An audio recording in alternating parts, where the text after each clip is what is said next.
آپ کو یہ توحید جو آپ کو میں قسم کھاتا ہوں نہ آپ نے کبھی سنی ہے نہ آپ کو کبھی ملے گی، یہ صرف در اہل بیت سے ملتی ہے، وہ توحید بیان ہو رہی ہے۔ آپ گالی کس بات کی دے رہے ہیں؟ اس لیے کہ آپ شیعہ۔ اگر اہل بیت کی فقہ ہے تو کسی اور فقہ پہ عمل ہو سکتا ہی نہیں ہے، محال ہے۔ وہ پہلے ثابت تو ہو جائے نا کہ ہے۔ نہیں، ہم فرض کریں نا، اگر تو ثابت ہونے کی ضرورت نہیں ہے نا۔ جی جی، اگر اہل بیت کی فقہ ہے تو باقی چاروں فقہ کی چھٹی ہوگی۔ اب فرض کر لیجئے، فرض کے لیے کہہ رہا ہوں، یہ کتاب گم ہو گئی، ضائع ہو گئی، فرض ہے، محال تو محال نہیں ہے۔ اب ہم کیا کریں؟ اب قرآن تو نہیں رہا تو خود کچھ لکھ لیتے ہیں، اس پہ عمل کریں گے تو ثواب ملے گا۔ نہیں ہو سکتا ایسا۔ فقہ بھی اسی طرح۔ آپ اہل بیت سے محبت نہیں کرتے ہیں، آپ شیعہ سے نفرت کرتے ہیں، اس نفرت میں اہل بیت کو ہاتھ سے دینے کے لیے تیار ہیں۔ جہاں کوئی اختلاف نہیں ہے، تمام ہستیوں میں کوئی اختلاف نہیں ہے، اس لیے وہ منبع ہے۔ وَإِلَّا باقی آپ چلے جائیں، اصحاب میں آپ چلے جائیں تو اختلاف شروع ہو جاتا ہے، یہ کچھ کہہ رہا ہے، وہ کچھ کہہ رہا ہے۔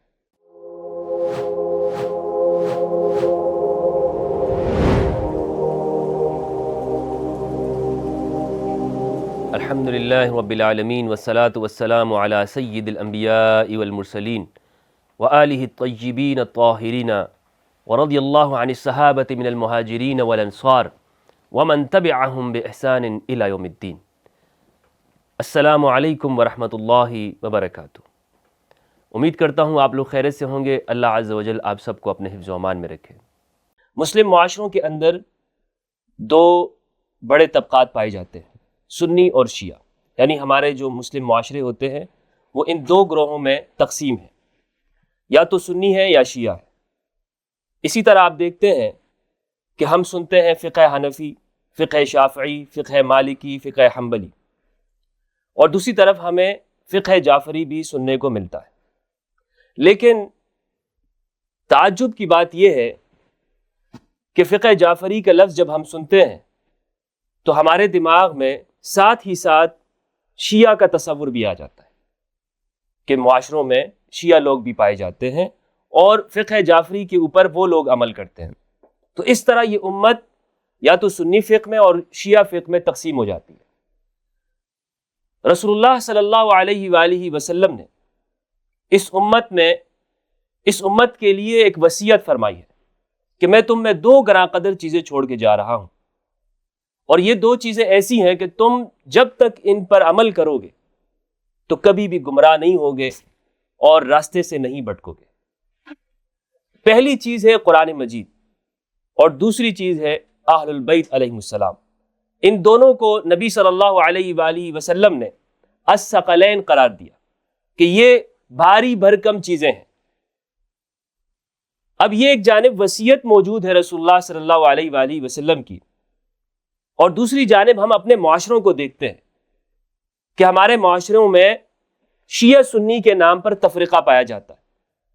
اب یہاں ایک اہم سوال پیدا ہوتا ہے، اور خود اگر میں سنی ہوں تو میرے ذہن میں بھی یہ بات آتی ہے کہ جب پیغمبر اکرم نے اس امت کے لیے وصیت کی کہ دو چیزیں میں تمہارے درمیان چھوڑ رہا ہوں، تو آج اس آل کی یا اہل البیت کی یا عترت رسول کی وہ فقہ، وہ علوم، وہ حکمت، وہ کہاں پر ہے؟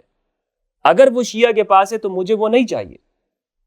ہم عام سنی اسی طرح ہی سمجھتے ہیں، اگر اس فقہ کے اوپر شیعہ عمل کرتے ہیں تو ہمیں وہ نہیں چاہیے، اس لیے کہ ہمارا سنی اور شیعہ آپس میں تقسیم ہو گیا ہے۔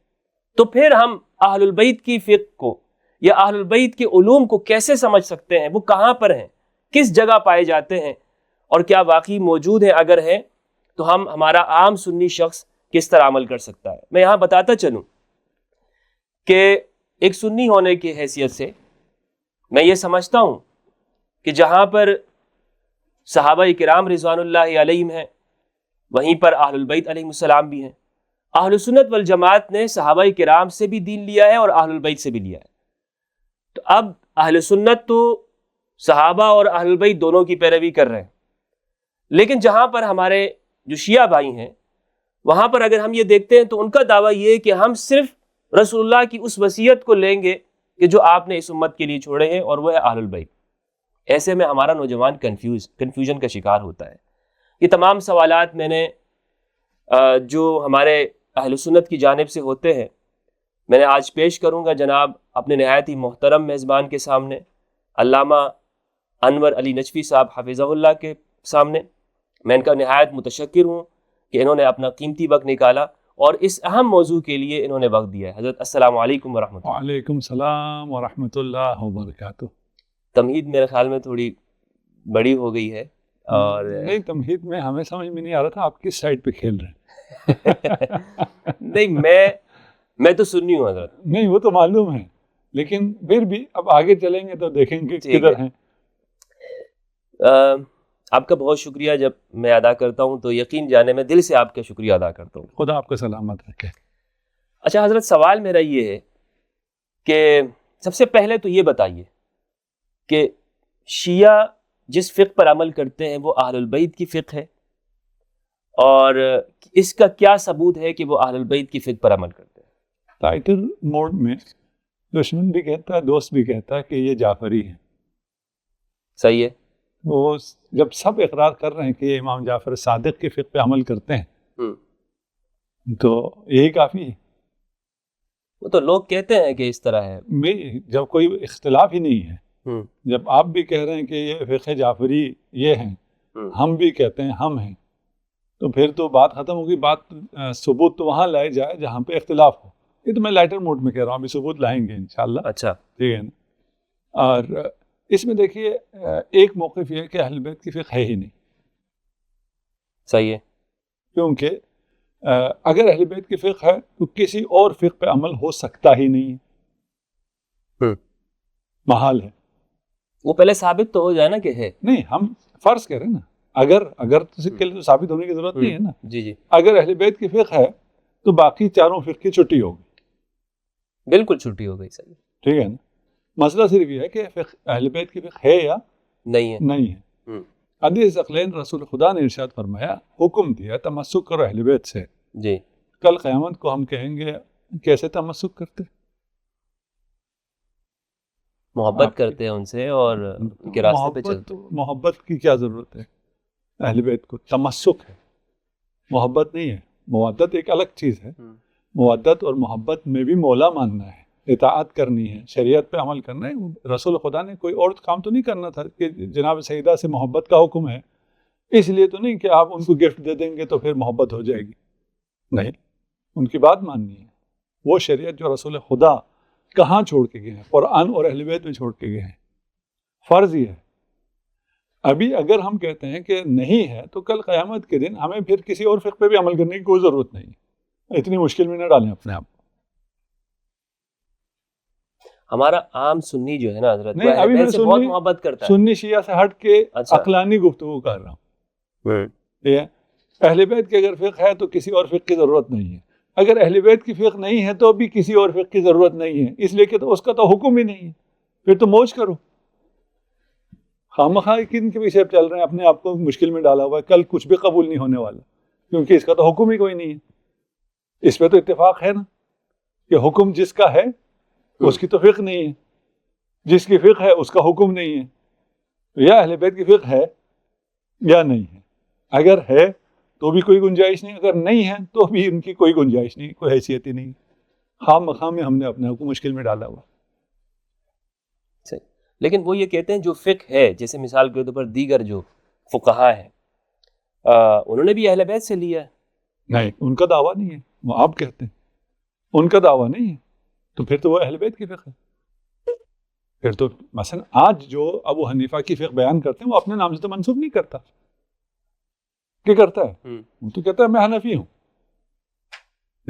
اگر انہوں نے اہل بیت سے لیا ہے تو ان کا نام نہیں آنا چاہیے. وہ تو معنی حرفی ہیں. وہ کہاں سے معنی اس میں بنے ہوئے؟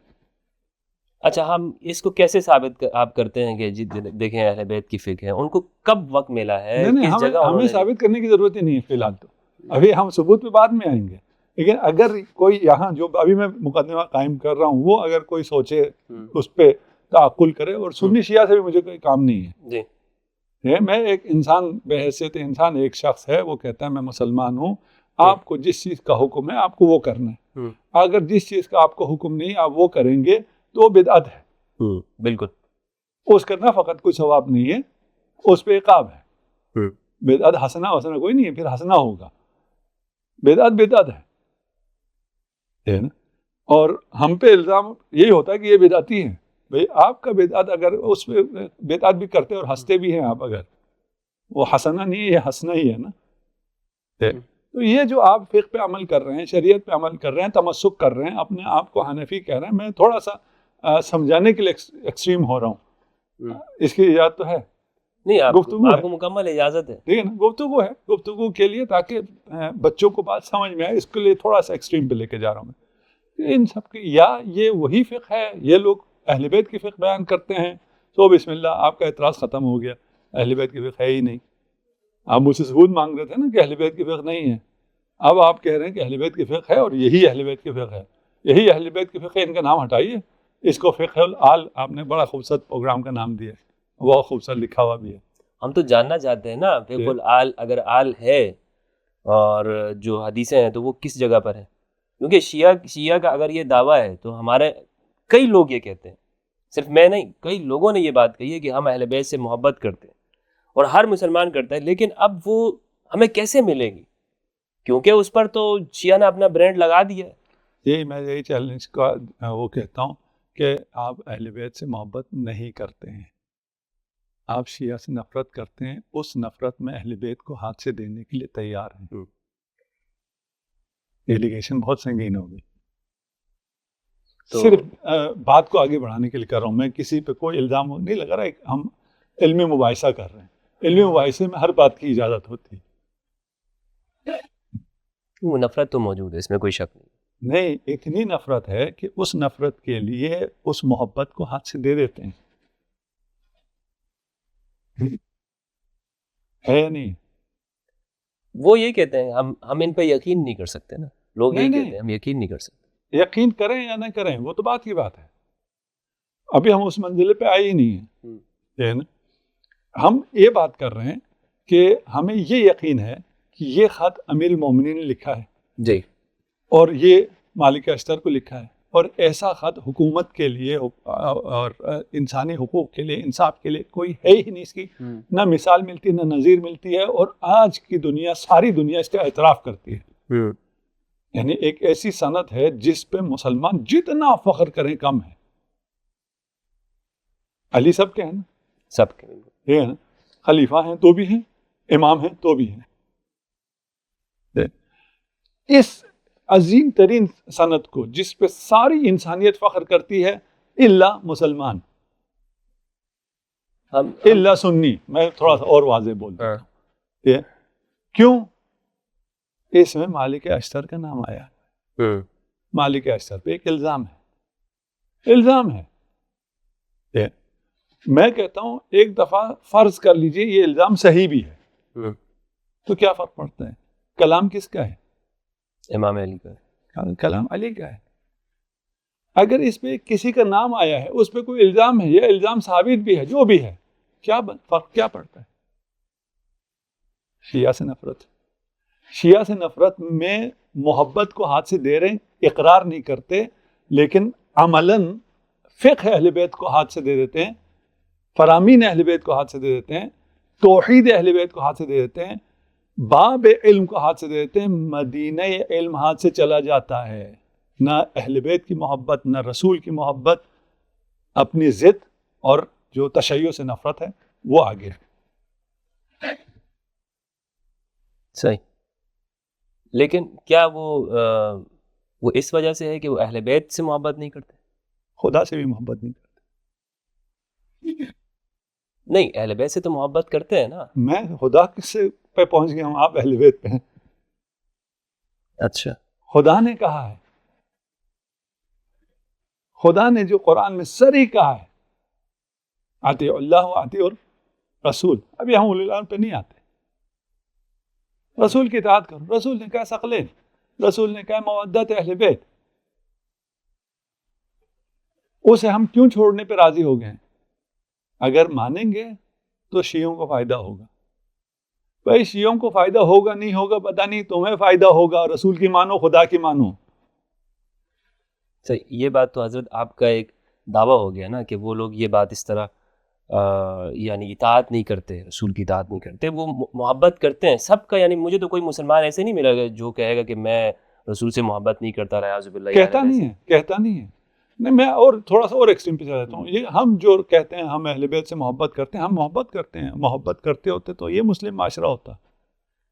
میں اپنی نسبت بھی کہہ رہا ہوں. میں تو آپ کو ایک چیز کو پیش کرنے کے لیے بات کر رہا ہوں نا. کیا ہم محبت کرتے ہیں؟ یقیناً. ویسی زبانی سب کہتے ہیں. محبت میں قربانی دی جاتی ہے. قربانی دینے کے لیے کون تیار ہے؟ کوئی بھی قربانی دینے کے لیے تیار نہیں. یہ حالت اس لیے.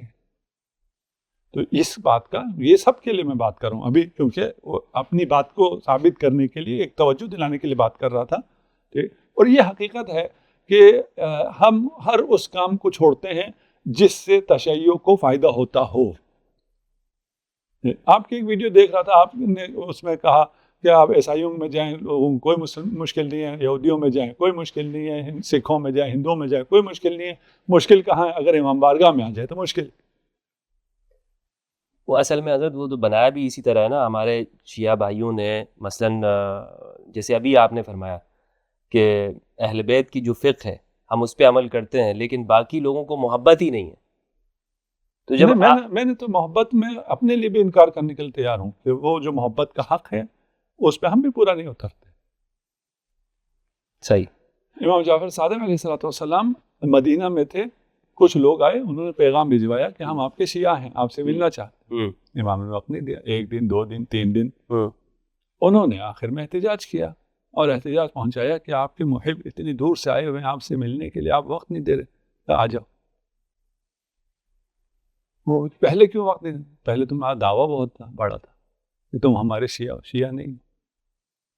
اچھا. محب کا دعویٰ کیا، وہ بھی ان کا کرم ہے کہ محب بھی مان لیے. کیا بات ہے. تو یہ سب کے لیے کہہ رہا ہوں میں. اچھا، دو طبقات موجود ہیں، ایک شیعہ اور محب کا. ہاں، یہ روایت میں یہ تو محب ضروری نہیں کہ شیعہ. اب وہ جو حقیقی شیعہ کی بات کر رہے ہیں، یہ اصطلاحی شیعہ کی بات نہیں کر رہے. ایک تو شیعہ سنی ہم اصطلاحی بولتے ہیں، سیکٹس جو بنے ہوئے، اس کی بات نہیں کر رہے. حقیقی شیعہ جو امام کا پیروکار ہے. شیعہ کا مطلب امام کا پیروکار، امام کا اطاعت کرنے والا. اگر ہم امام کے پیروکار ہوتے، حقیقی شیعہ ہوتے، تو یہ حالت ہوتی. پوری دنیا اگر کوئی ایک تھوڑی سی تعداد بھی شیعہ ہو جائے حقیقی معنی میں، ان کی برکت سے پوری دنیا گلستان ہو جائے گی. صحیح ہے. ٹھیک. اب ہم واپس اسی طرف آتے ہیں. واپس آ جائیں گے. اس جانب آتے ہیں کہ جو فقہ اہل البیت ہے، ایک تو اس کی ذرا اہمیت بتائیے گا، اور پھر جو آپ کا یہ دعویٰ ہے خاص طور پر ہمارے شیعہ حضرات کا کہ ہمارے پاس ہے، کیا ثبوت ہے، کیسے مان لیں کہ آپ کے پاس جو ہے وہ صحیح ہے. ٹھیک ہو گیا. اس مقدمے کو اسٹیبلش کرنے کے بعد کہ یہی ہے، اگر یہ نہیں ہے، فقہ اعلی نہیں ہے، تو کسی اور فقہ کی اس پہ کوئی تو حضرت گنجائش میرا کیا ہر انسان، ہر نہیں. مسلمان کا ایمان اگلے پہ ہے. کس پہ؟ اگر فقہ اعلی نہیں ہے تو کسی اور فقہ کی کوئی گنجائش ہی نہیں ہے. یہ تھوڑا مشکل بات ہے. اسی لیے میں تھوڑا سا دوبارہ سٹریس کر رہا ہوں. ہاں، اس کو ذرا اور واضح کیجیے گا. حکم فقہ اعلی کا ہے. ان اتارکم فیکم ثقلین، کوئی شک نہیں ہے اس میں. ٹھیک ہے نا. حکم فقہ اعلی کا ہے، کسی اور فقہ کا حکم نہیں ہے. جس کا حکم نہیں ہے رسول کی طرف سے، اس پہ عمل کرنا جائز نہیں ہے. یہ بہت واضح سی بات ہے. کیونکہ ہم ایک غلطی ایک عرصے سے کرتے چلے آ رہے ہیں، اس لیے وہ غلطی ہمیں غلط ہی نہیں لگ رہی ہے. اس کو کوئی غلط کہے تو انسان مخصوصاً بڑھاپے میں اسے کسی کو اگر بوڑھے کو بتایا جائے کہ تمہارا یہ وضو صحیح نہیں ہے یا تمہارا یہ عمل صحیح نہیں ہو، کتنا سیخ پا ہو جاتا. بچے کو بتائیں کچھ نہیں ہوتا. ہم ہزاروں سال سے غلطی پہ ہیں. اس غلطی کی اگر نشاندہی کی جائے تو وہ قابل برداشت نہیں ہے. اور یہ بھی ہم مکالمے کے لیے کہہ رہے ہیں. اس میں کوئی ہار جیت کی بات نہیں ہے اور کوئی اس میں وہ نہیں ہے، مناظرہ بھی نہیں ہے. یہ مباحثہ ہے اور سمجھنے کے لیے ہے. میں جہاں بھی میں سمجھا، میں اپنی جوانی میں یو کے میں تھا، تو وہاں ایک خاتون آئی کہ میں تبلیغ کرنا چاہتی ہوں. سو بسم اللہ کرو تبلیغ. اور اس نے پہلے سمجھانے کی کوشش کی مجھے کہ بھائی جو حقانیت ہے، جو عقل تسلیم کرتی ہے وہ ماننا ہوگا. تم چی مسلمان ہو چی بالکل مانیں گے. تم بھی مانو گی؟ ہم بھی مانیں گے تمہیں. تھوڑی دیر شروع کیا بولتے, ہم طالب علم تو تھے, ٹھیک ہے, پھر جب ہم نے بولنا شروع کیا تو وہ کہتی بات تو عقلانی ہے, بات صحیح بھی معلوم ہوتی ہے, لیکن ہمارے بڑوں نے کچھ اور کہا ہوا ہے, اس لیے ہم آپ کی یہ بات نہیں مان سکتے. میں بھی یہی بات کہنے کو حضرت تیار ہوں, آپ کے سامنے کہتا ہوں, میں یا ہر سنی ہم اہل بیت کے پیچھے چلنے کو تیار ہیں, ان کی فقہ اپنانے کو تیار ہیں, لیکن اگر وہ شیعوں سے ملے تو نہیں, پھر نہیں. تو پھر تیار نہیں ہے نا, تو سیدھا کہہ دینا ہم تیار نہیں ہیں. اس لیے میں نے پہلے ہم تیار ہیں. نہیں, میں نے پہلے کہا ہے محبت بھی ہے نفرت بھی ہے, نفرت آگے ہے, محبت پیچھے رہ جاتی ہے. اہل بیت کی اگر فقہ ہے تو ہم اسے ماننے کے لیے تیار ہیں, لیکن وہ اگر اہل بیت کی فقہ ہمیں رافضیوں سے ملے گی تو ہم ٹھکرا دیں گے, ہم اس کو ایک آنے کی اہمیت نہیں دیں گے. بالکل, اکابرین نے اہل سنت کے علماء نے یہی ہے نا, عمل یہی ہے, اور جو ابھی بھی ہیں وہ بھی اسی پہ عمل کر رہے ہیں, وہ بھی اسی پہ. میں یہ کہہ رہا ہوں ممکن نہیں ہے آل کی فقہ نہ ہو, یعنی محال ہے. لکھی ہے انہوں نے اپنے زمانے میں, ابھی اس پہ آتے ہیں ہم, لکھی ہے یہ کیا کیا ہے, فقہ وہ ہونا چاہیے. صحیح ہے, فقہ ہونا چاہیے, فقہ ہونا چاہیے, اس کے بغیر نہیں ہو سکتا. یہ جو آل کی فقہ ہے یہ انہی فقہ میں ہو جو مذاہب اربعہ ہیں, جی, سو بسم اللہ. ہمیں کوئی وہ نہیں ہے, ہمیں کوئی نفرت نہیں ہے, یہ نا, جہاں سے ملے گا وہاں سے لیں گے. صحیح ہے.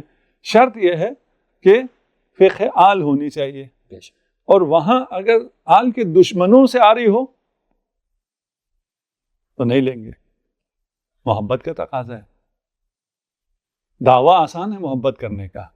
مجھے اہل بیت سے محبت ہے, اہل بیت نے کہا سود حرام ہے, میرا کاروبار سارا سود پہ چلتا ہے, نہیں, تو محبت نہیں ہے. اب یہ فقہ, کیونکہ فقہ آل پہ چلنا ہے, جو فقہ ہمیں دشمنان اہل بیت سے ملے وہ فقہ آل نہیں ہو سکتی ہے. وہ لیں گے ہم, اسے ترک کریں گے. یہ قاعدہ یہ تو ہے کہ اگر کوئی شیخین کا دشمن ہے اس سے ہم فقہ نہیں لیں گے, یہ مسلمات میں سے یہ نا.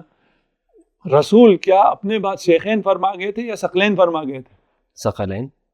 لگتا تو یہ شیخین کے کی,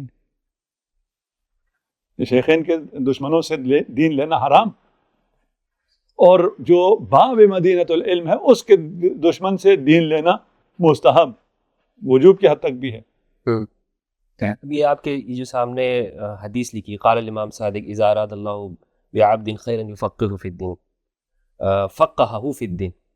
جب اللہ کسی بندے کے ساتھ ارادہ کرتا ہے اس کو بھلائی پہنچانے کا تو اسے دین کی سمجھ عطا کر دیتا ہے. یہ روایت ہمارے ہاں ہے لیکن وہ امام صادق سے نہیں ہے, ہمارے ہاں ہے معاویہ بن ابی سفیان سے. ہمارے ہاں یہی بالکل یہی الفاظ ہیں کہ اللہ جس کے ساتھ بھلائی کے ارادے کرتا ہے تو اس کو دین میں سمجھ عطا فرما دیتے ہیں. واللہ موتی وانا قاسم, اللہ دینے والا اور میں تقسیم کرنے والا ہوں. اب میں یہ یعنی میں بھی کبھی کبھار اس سوال کی جانب آتا ہوں, میرے دماغ میں بھی آتی ہے یہ بات کہ ایسا کیوں ہوا کہ ہم نے اہل البیت کی روایات کو ہمارے ہاں نہیں پہنچی, ہم سنیوں میں. خیر سنیوں کے حوالے سے تو میں خود تحقیق کر لوں گا یا ہمارے سنی حضرات ہیں. آپ کے جو مکتب ہے یعنی تشیع,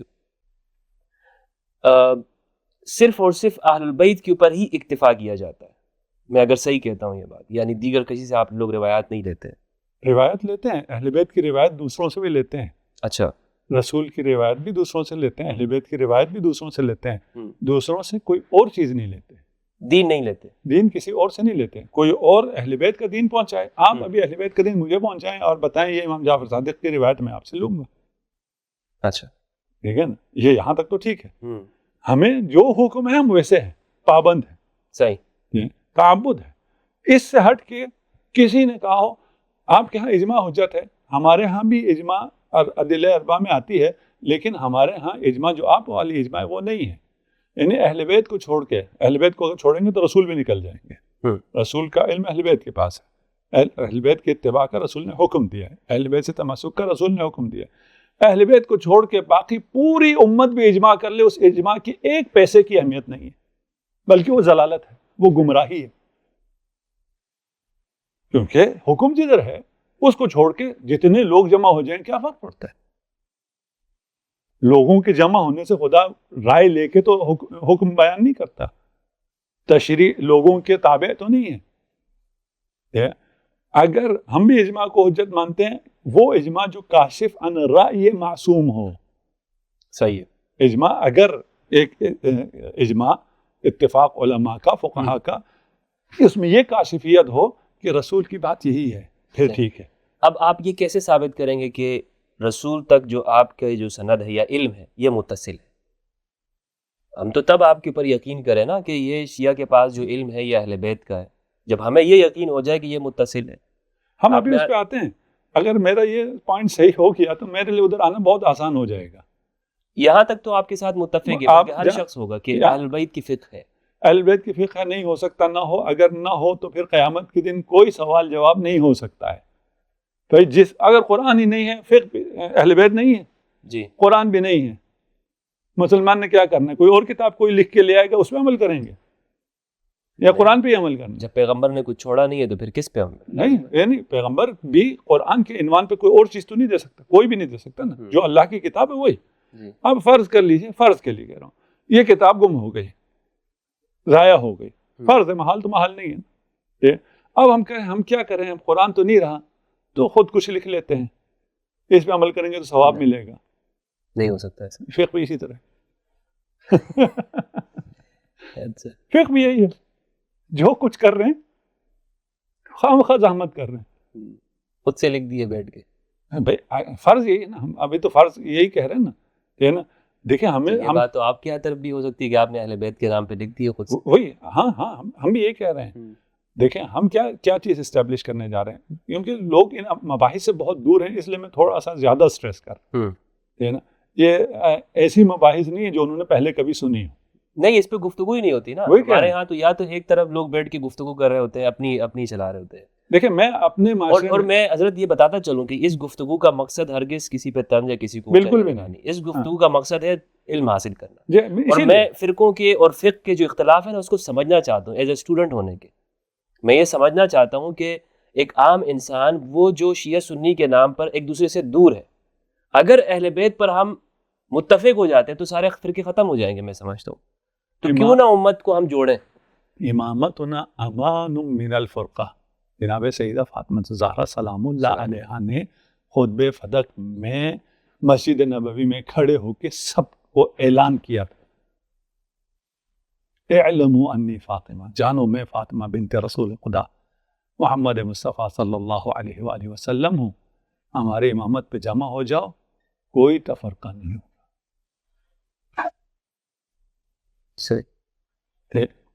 اس کو یہاں تک تھوڑا سا آسان یوں کرتے ہیں. ہم پہ الزام یہ آتا ہے کہ آپ جھوٹ بول رہے ہیں.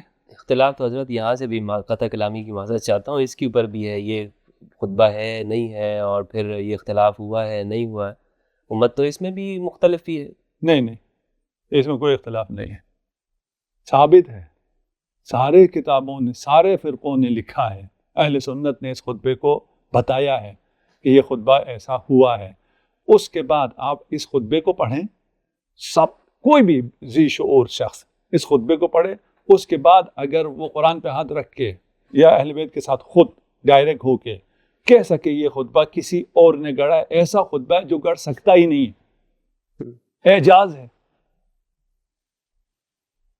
اب میرے پاس وقت نہیں ہے، میں یہ خطبہ تو نہیں پیش کر سکتا یہاں. یہ میں کہہ سکتا ہوں، پڑھے لکھوں کو کہہ سکتا ہوں، یہ چیلنج کر سکتا ہوں. اور کوئی چیلنج کر کے میں نے کوئی چیز نہیں جیتنی ہے، کوئی ہم نے مقابلہ نہیں کرنا ہے. ہم اس کے پیچھے ہیں کہ ہم یہ جو رسول خدا کا حکم ہے وہ ہمیں پتہ تو چلے نا کیا ہے، وہ کہاں ہے. ایسا خطبہ ہے جو اس کے نزدیک کے صرف 2 خطبے ملتے ہیں، ایک صحیفہ سجادیہ ملتا ہے، ایک نہج البلاغہ ملتا ہے. جی. اور یہ خطبہ نہج البلاغہ سے بھی بڑھ کر ہے، ایسا اعجاز ہے. اچھا یہ ہم ان پہ نہیں آتے، صحیح، یہ اس کو ماننا مشکل ہے. اور کوئی ایسا مائک لال ہو جو اس کو پڑھ کے اس کے معارف کو اس طرح پہنچ سکتا ہو اور محبت نہ ہو، محبت ہو تو پھر تو کوئی مشکل ہی نہیں ہے. ہم جو میں آج بھی مجلس پڑھ کے آیا ہوں، اس میں میں آج بھی اپنوں سے کہہ کے آیا ہوں، شیعوں سے کہہ کے آیا ہوں کہ تم نہیں مانتے اور اہل بیت کی. اچھا، شیعوں سے آپ نے کہا؟ ہاں بھائی، اگر ہم اہل بیت کی مانتے تو یہ ہمارا اثر تو نہ ہوتا.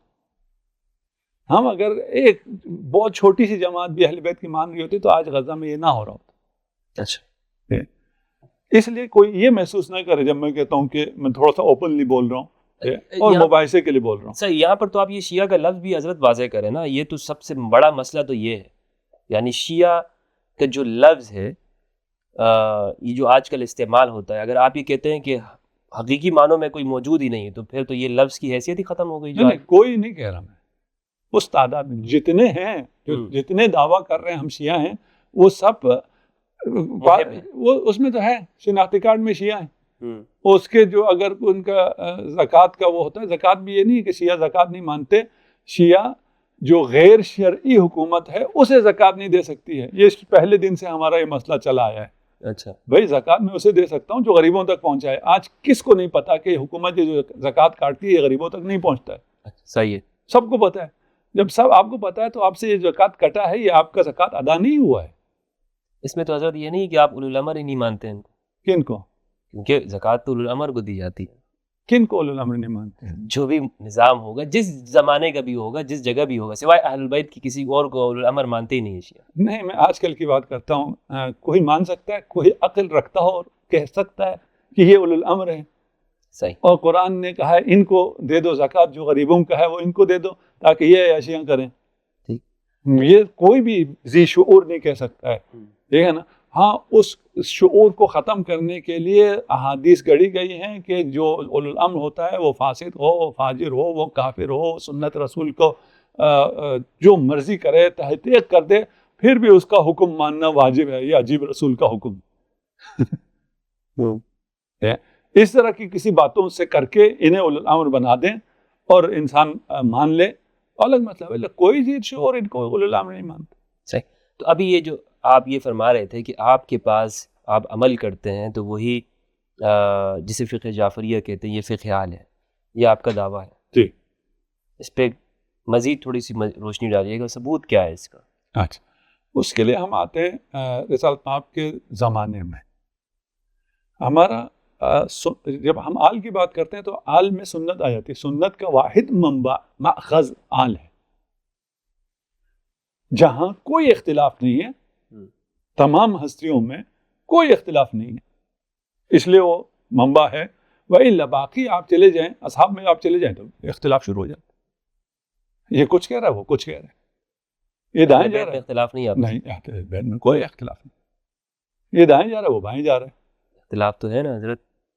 امام علی نے جنگ کی, امام حسن نے آگے صلح کر دی, پھر امام حسین نے جا کے پھر انہی کے بیٹوں کے خلاف جہاد کر دیا. وہ پھر اختلاف تو ہے. نہیں, اسے اختلاف نہیں کہتے. رسول خدا نے جنگ بھی کی, صلح بھی کی, رسول خدا میں بھی تناقض آ گئی.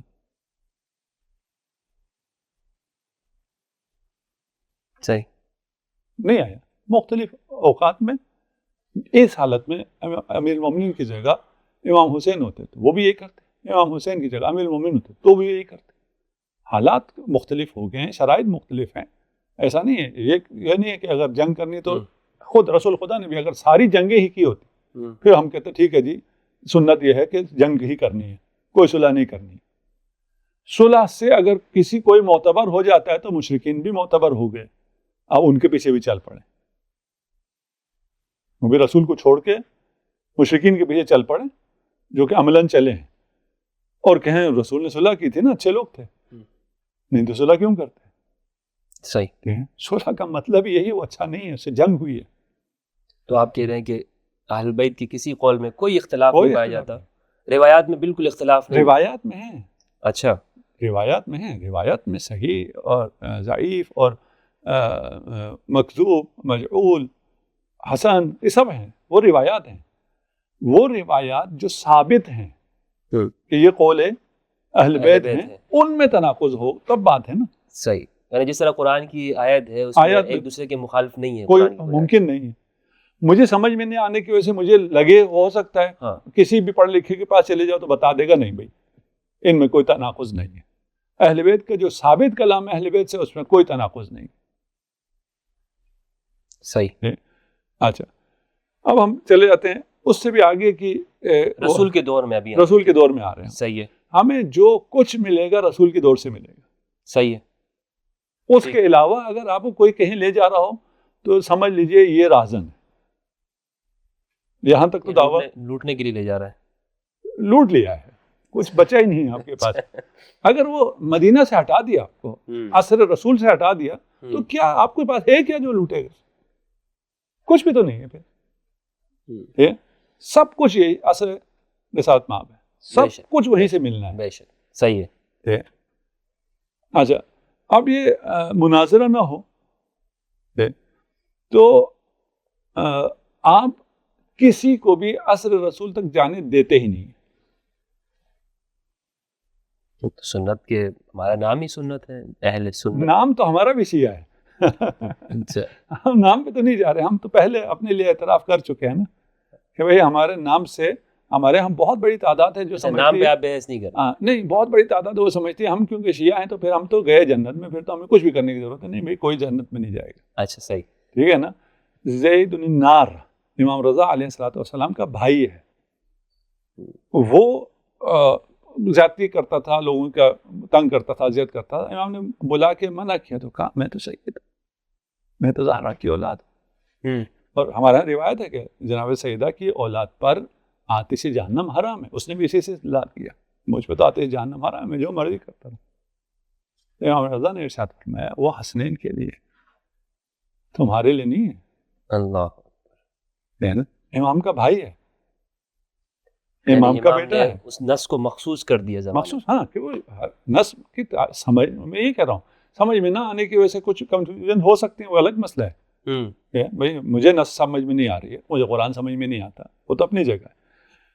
ہم اس پہ اگر کبھی وہ ہوا تو اس نہیں, آپ نے یہ بہت بڑی بات کی ہے حضرت. ہاں, یہ تو آپ نے اپنے مکتب کے بالکل الٹ بات کر دی ہے. ہم نے اپنے مکتب سے مراد یہ کہ جو ہم نے سنا ہوا ہے. اچھا اچھا, جو میں نہیں کہہ رہا, آپ زیادہ جانتے ہیں اپنے مکتب کو. میری مراد یہ ہے کہ یہ تو ہمارے ہاں مشہور ہے, زبان زد عام ہے کہ سید جو ہے وہ آگ اس کے پر حرام ہے. ہم نے فرمایا کہ یہ صرف حسنین کے ساتھ. ہاں, یہ حدیث ہے, اور اس میں جو بھی سید ہے آج وہ امام رضا کا جو بھائی ہے اس سے بڑا سید تو نہیں ہے. جو امام کا بھائی بھی ہے, امام کا بیٹا بھی ہے.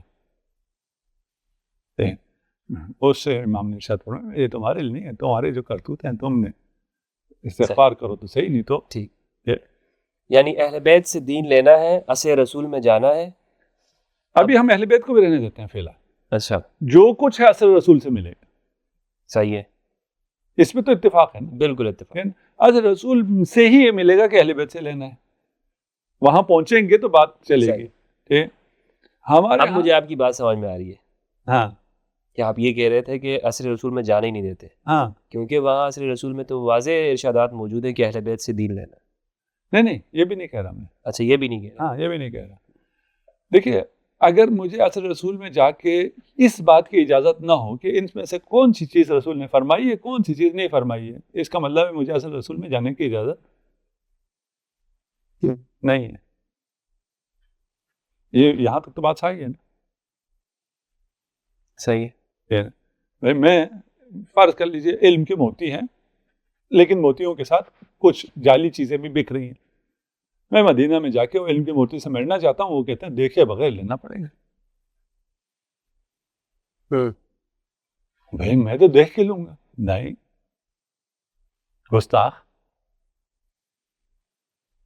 اچھا, صحابہ سارے عادل ہیں, آپ تحقیق نہیں کر سکتے. اس کا مطلب کیا ہے؟ راستہ بدل دیا نا. راستہ بند کر دیا.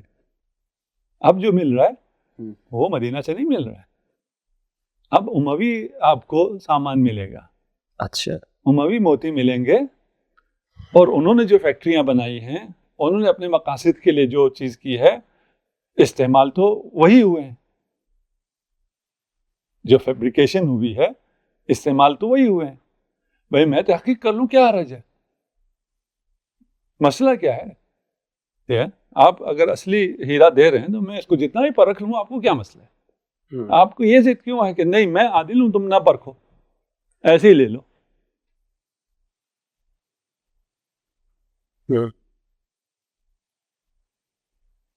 صحیح. اور وہ جو دوسری طرف جو اہل بیت کا اس طرف اس طرف نہیں جانے دیتے. نہیں, ہم اہل بیت کی بات تو آئی بہت دور رہ گئی, سنت ہی کوئی نہیں ہے. یہ مباحثہ ہے, مباحثے میں مجھے اجازت دیں. نہیں معمولاً ہم نہیں بولتے یہ نا. اچھا, مباحثے میں ہم اپنے جو ابحاث کرتے ہیں, آپ کی میں نے جو ویڈیوز دیکھی اس میں تو آپ ماشاءاللہ مختلف موضوعات ہیں آپ کے, اچھا ماشاء اللہ جو انداز ہے, لیکن آج تھوڑا سا آپ کا جو ہے وہ تھوڑا جارحانہ نظر آ رہا ہے, بدل رہا ہے. نہیں, ہم مباحثہ کر رہے ہیں. میں یہ ویورز کو بھی سمجھانا چاہ رہا ہوں, ٹھیک ہے نا, کہ مباحثہ کر رہے ہیں. اچھا, میں اپنی کلاس میں جب بات کرتا ہوں, لوگوں سے کویشچن کرتا ہوں, وہ جو بھی جواب دے رہے ہوتے ہیں وہ کوئی جواب بھی صحیح نہیں ہوتا. آخر میں وہ کہتے ہیں یار تم خود ہی جواب دو. ہم جو بھی جواب دیتے ہیں وہ صحیح نہیں ہوتا. اچھا, میں کہا یار تم جو صحیح جواب بھی دو گے اس پہ میں جرا کروں گا تاکہ تمہیں پتہ چلے کہ جواب, صحیح جواب کو بھی ڈیفینڈ کیا جا سکتا ہے, نہیں. تو ہم کلاس میں مباحثے میں بالکل الگ ہوتے ہیں. اچھا, آپ اجازت دیتے ہیں لوگوں آپ سے مباحثہ کرنے کی؟ ہاں, مباحثہ ہم تو, ہمارا فخر یہی ہے کہ مباحثہ. میں آپ کو اور بات بتاؤں, ہم جب اوضاع علمیہ میں ہوتے ہیں تو ہم لوگ مسجدوں میں مباحثہ کرتے ہیں.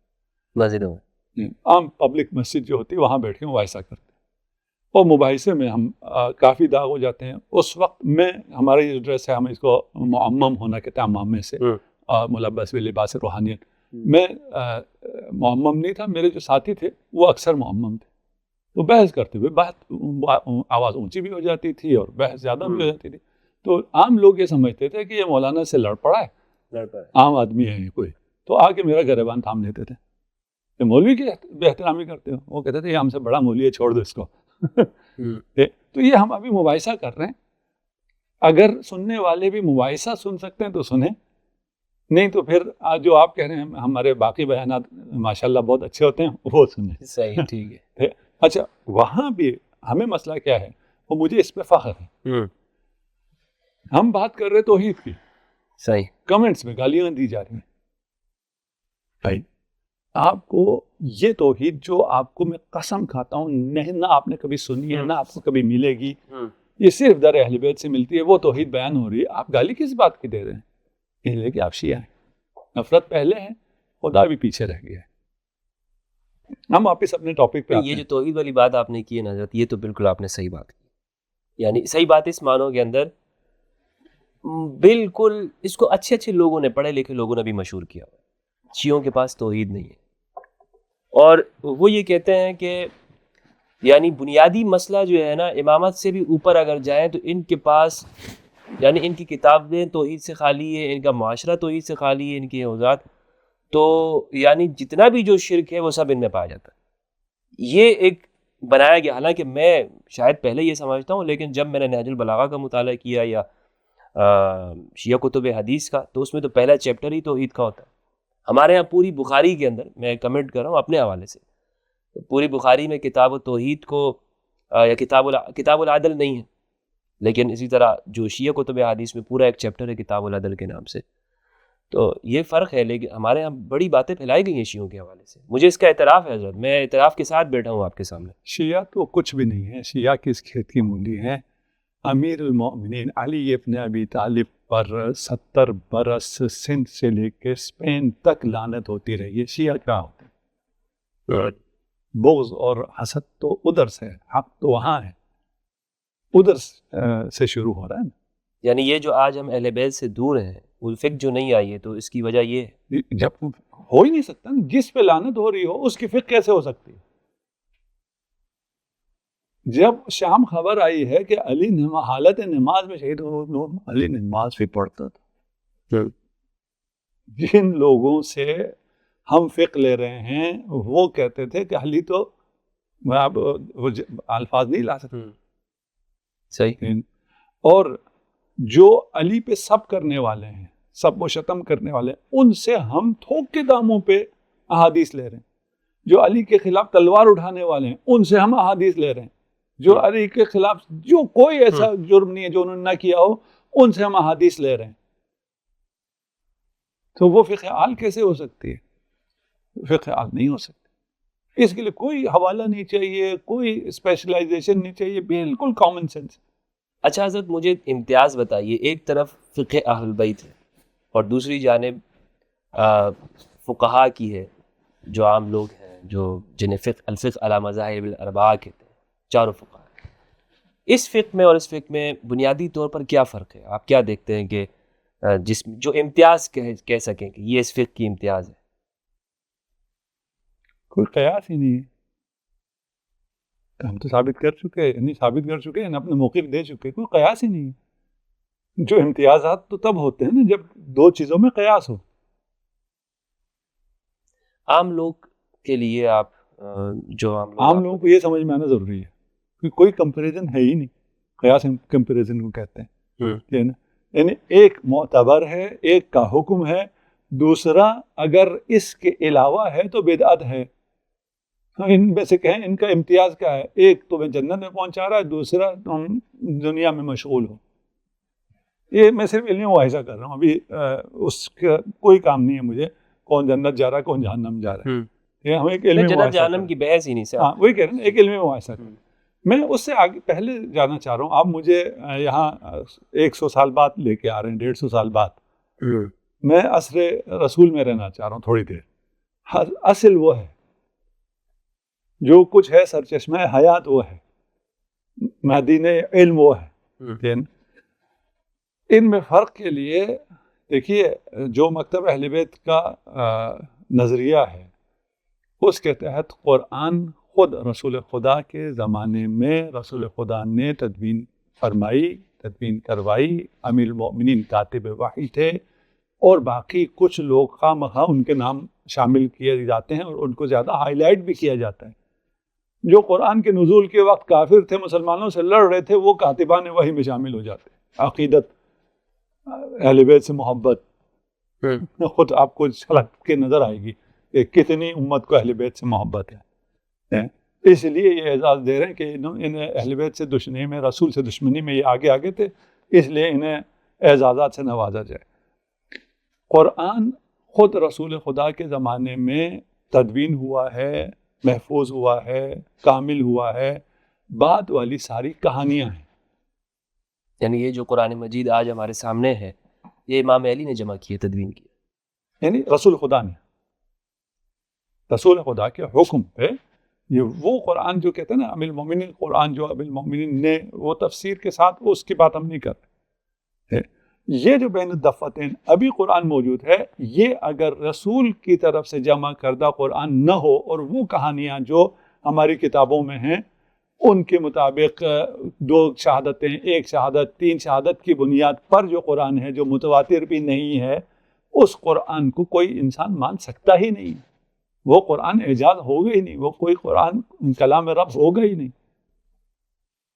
ہم جس قرآن کو مانتے ہیں جس طرح قرآن میں ہے ان علینا جمع و بیان، جی وہ یہی قرآن ہے. اچھا دیکھیے نا، رسول خدا کی حدیث ثابت نہیں ہوتی ہے 1 یا 2 راوی سے، رسد کے قرآن ثابت ہو جائے.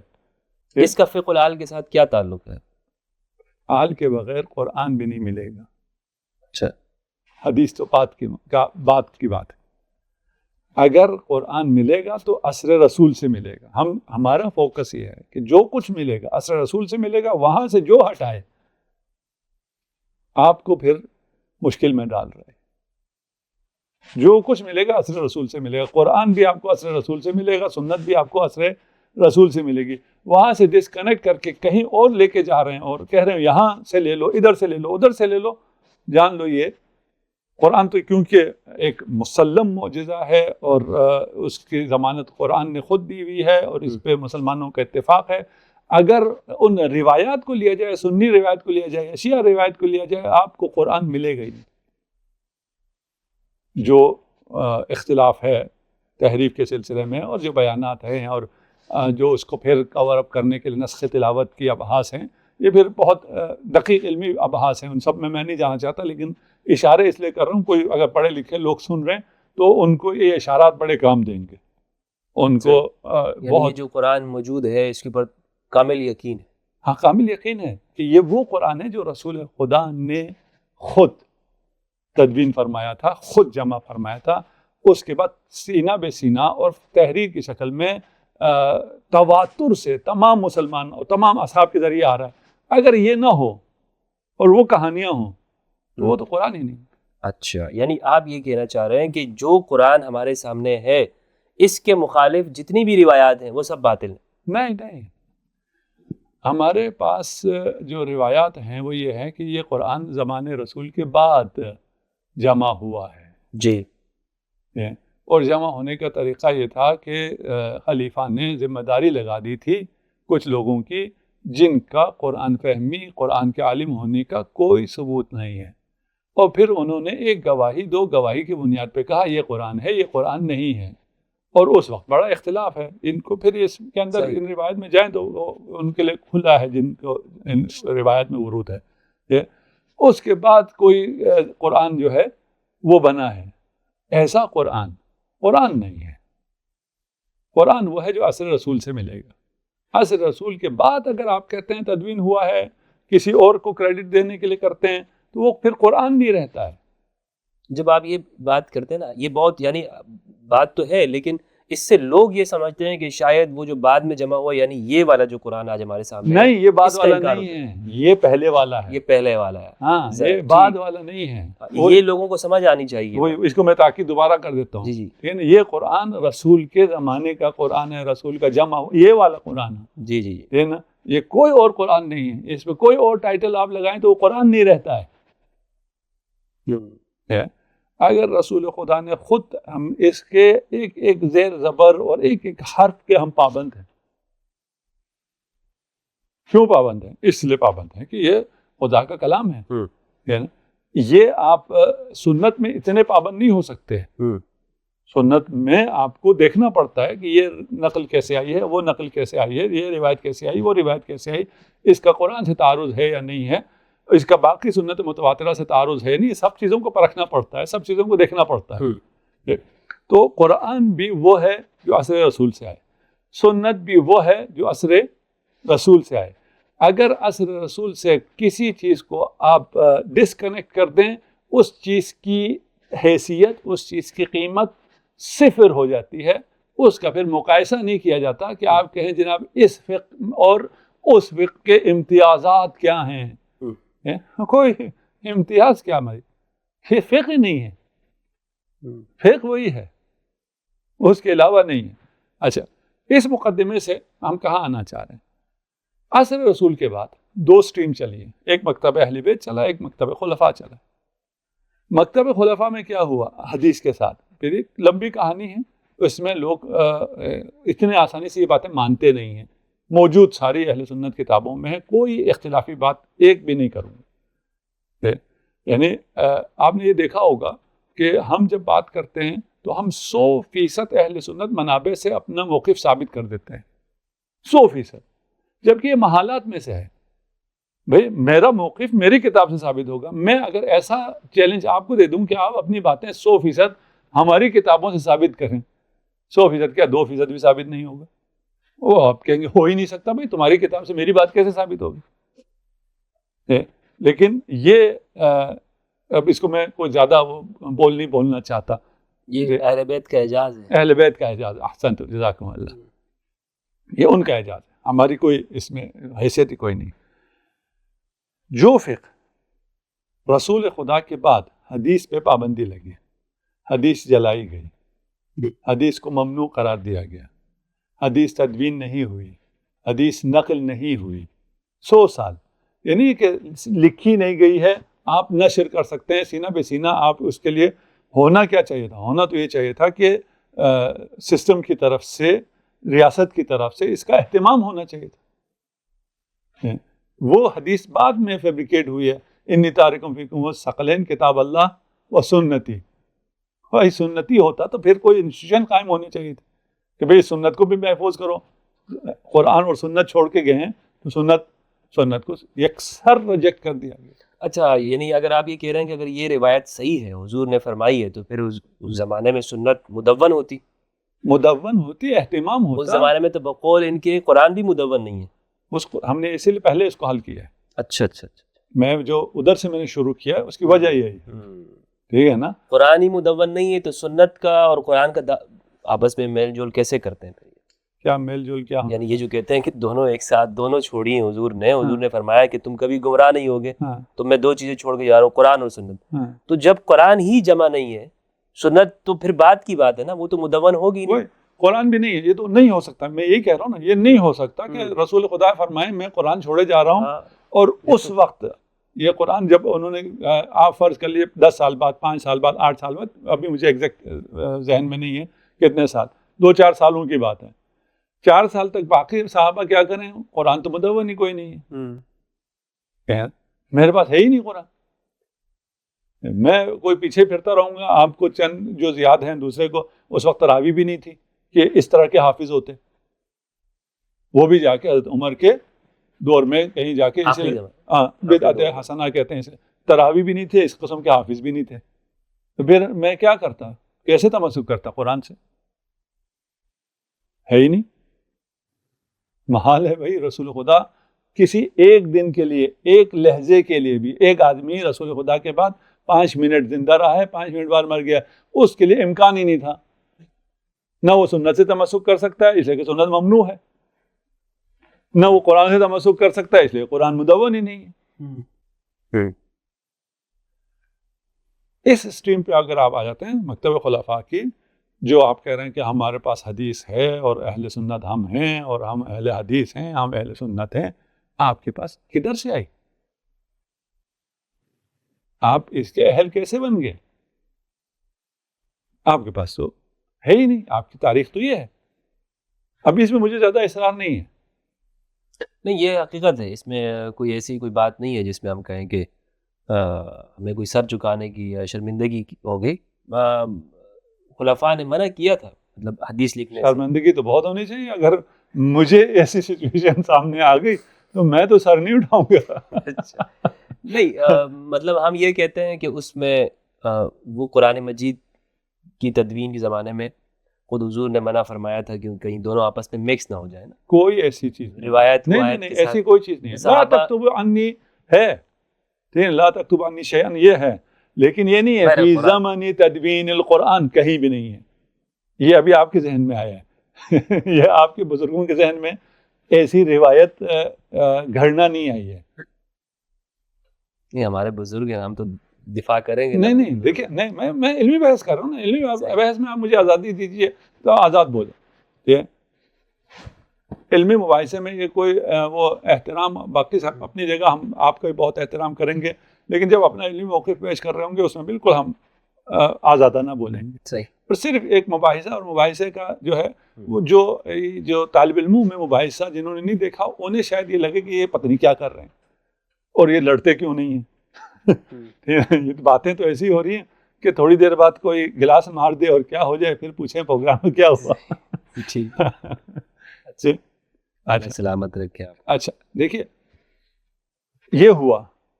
اس کے مقابل میں اہل بیت کی اسٹریم میں کیا ہوا یا ہمارا دعویٰ کیا ہے؟ ابھی صرف اتنے پہ اگر ہم اکتفا کر لیں، آپ کا دعویٰ کیا ہے؟ ہمارا دعویٰ ہے کہ سنت عصر رسول میں بے املاء الرسول و کتابت علی ابن ابی طالب ساری کی ساری تدوین ہو گئی تھی. ہمارے پاس کوئی ایسا موقف نہیں ہے کہ حدیث تدوین نہ کرو، یہ حدیث قرآن کے ساتھ خلط ہو جائے گی. کیسے خلط ہو جائے گی؟ یہ اعجاز ہے. قرآن کے ساتھ کوئی چیز خلط نہیں ہو سکتی ہے. تو ابھی ہو جانی چاہیے نا. آج آپ کسی بچے سے کہتے ہیں قرآن اور سنت دونوں حفظ نہ کرو نہیں تو خلط ہو جائے گا. یہ آج کل کے بچے سے خلط نہیں ہوتا.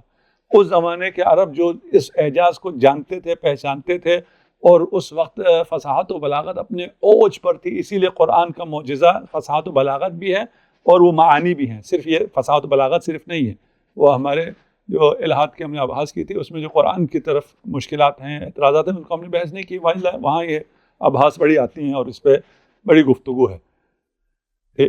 محال ہے آج کا کوئی بچہ خلط نہیں کرتا ہے. اس وقت اصحاب کا نجوم، وہ نجوم خلط کر دیں گے، انہیں قرآن و حدیث کا فرق پتہ نہیں چلے گا. یہ کیسے ممکن ہے؟ یہ اہانت ہے. توہین صحابہ کا پرچہ ہونا چاہیے جو ایسی باتیں کرتے ہیں. اچھا، دوسری اسٹریم کیا ہے؟ دوسری اسٹریم یہ ہے کہ رسول خدا وہ سنت جو امت کے کام کی ہے وہ ساری کی ساری خود لکھوا رہے ہیں. لکھنے والا باب مدینۃ العلم ہے، لکھوانے والا مدینۃ العلم ہے. وہ کتاب تدوین ہوتی ہے اسے کتاب علی کہتے ہیں، جفر جامع کہتے ہیں. وہ کتاب ائمہ کے پاس ہے، دسترس میں ہے، امت کے لیے ہے، لیکن امت کی طرف سے پابندی ہے. بیان نہیں کر سکتے.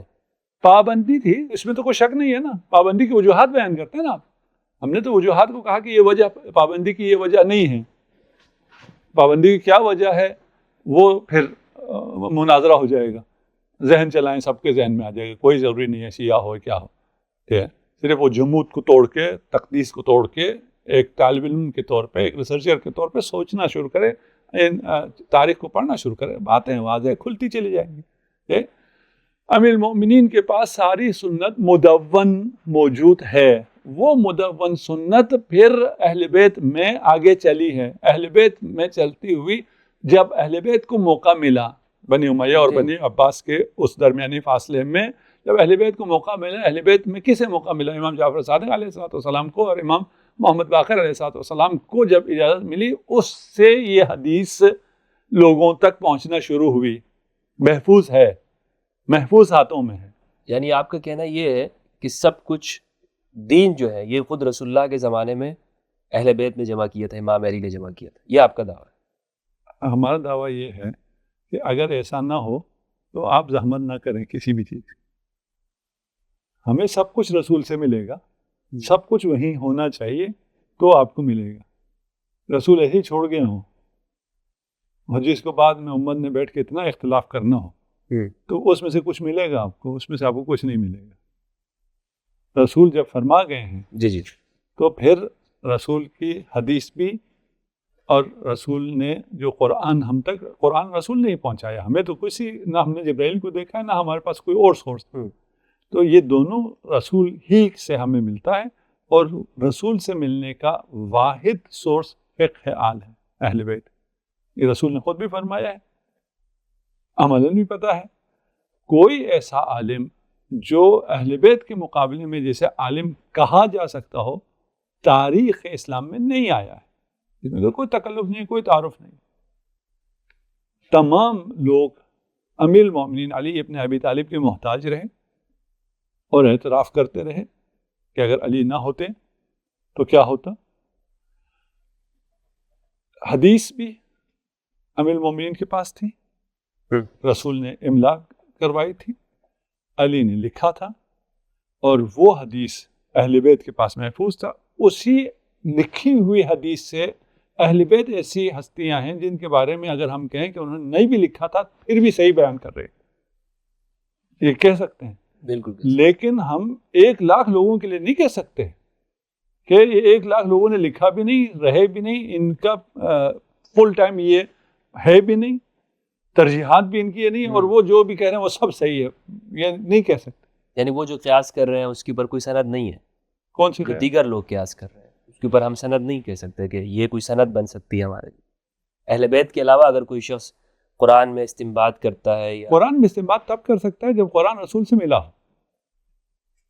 اگر وہاں بھی آپ کوئی اور کہانی لے کے آ جائیں تو وہ قرآن میں استنباط سے بھی رہ جائے گا.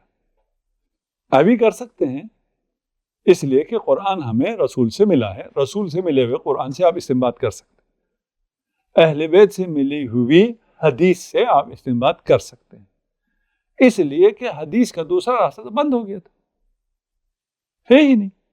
کوئی راستہ ہو تو مقایسہ ہو نا کہ بھئی یہ والی حدیث لیں یا یہ والی حدیث لیں. یہ حدیث بند ہے.